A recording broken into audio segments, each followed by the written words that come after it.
Hi friends, welcome to sunrise Joshi. నేను మీ సరిత.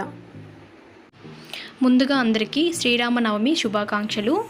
ఈరోజు మనం రాముల వారికి ఎంతో ఇష్టమైనటువంటి పానకం, వడపప్పు, సలిపిండిని ఎలా ప్రిపేర్ చేయాలో ఈ వీడియోలో చూద్దాం. ముందుగా వడపప్పుని ఎలా ప్రిపేర్ చేయాలో చూద్దాం. వడపప్పు కోసం నేను పావు కప్పు పెసరపప్పుని తీసుకొని శుభ్రంగా కడిగి మినిమం 2 hours పాటు నానబెట్టుకొని పక్కన పెట్టుకోవాలి.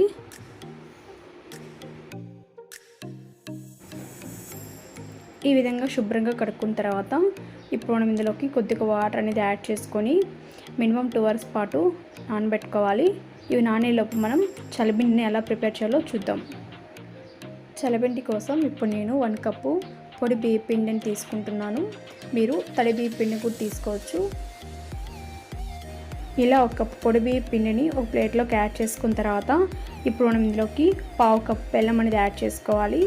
1 కప్పు పొడి బియ్య పిండికి పావు కప్పు బెల్లం అనేది కరెక్ట్గా సరిపోతుంది. ఇప్పుడు ఇందులోకి పావు టీ స్పూన్ ఇలాచీ పౌడర్, అదేవిధంగా 1 tablespoon నెయ్యిని యాడ్ చేసుకొని బాగా మిక్స్ చేసుకోవాలి.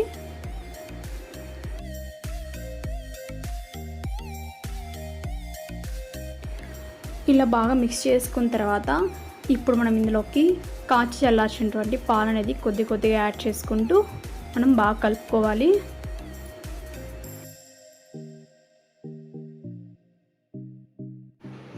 మీరు ఇందులోకి కావాలనుకుంటే పచ్చి కొబ్బరి తురుమును కానీ వేయించి పొడి చేసి పెట్టుకున్నటువంటి పల్లీ పౌడర్ కానీ యాడ్ చేసుకోవచ్చు. బట్ నేనైతే ఇక్కడ ఏమీ యాడ్ చేయట్లేదండి, చాలా సింపుల్గా ప్రిపేర్ చేస్తున్నాను. ఒకవేళ మీకు సలిపిండి అనేది కొద్దిగా పల్చగా అయితే ఇందులోకి కొద్దిగా పొడి బియ్య పిండిని కానీ లేక తడి బియ్య పిండిని కానీ యాడ్ చేసుకొని మిక్స్ చేసుకుంటే సరిపోతుందండి. ఇలా ప్రిపేర్ చేసుకుంటే సరిపోతుంది. ఇప్పుడు మనకు సలిపిండి అనేది రెడీ అయిపోయింది. ఈ సలిపిండిని మనం 2 రకాలుగా ప్రిపేర్ చేసుకోవచ్చు. నేనైతే సింపుల్గా ప్రిపేర్ చేశాను. పాకం పట్టుకొని కూడా ప్రిపేర్ చేసుకోవచ్చు అండి.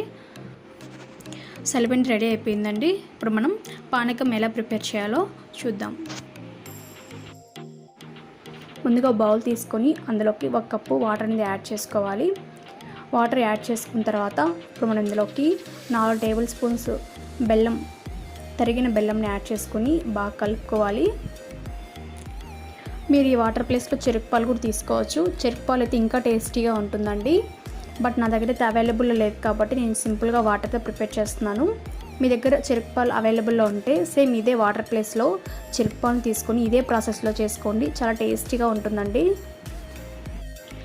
ఇలా బెల్లం మొత్తం బాగా కరిగిపోయిన తర్వాత ఇప్పుడు ఇందులోకి పావు టీ స్పూన్ ఇలాచీ పౌడర్, అదేవిధంగా 1/2 tablespoon మిరియాల పొడిని యాడ్ చేసుకొని బాగా కలుపుకోవాలి.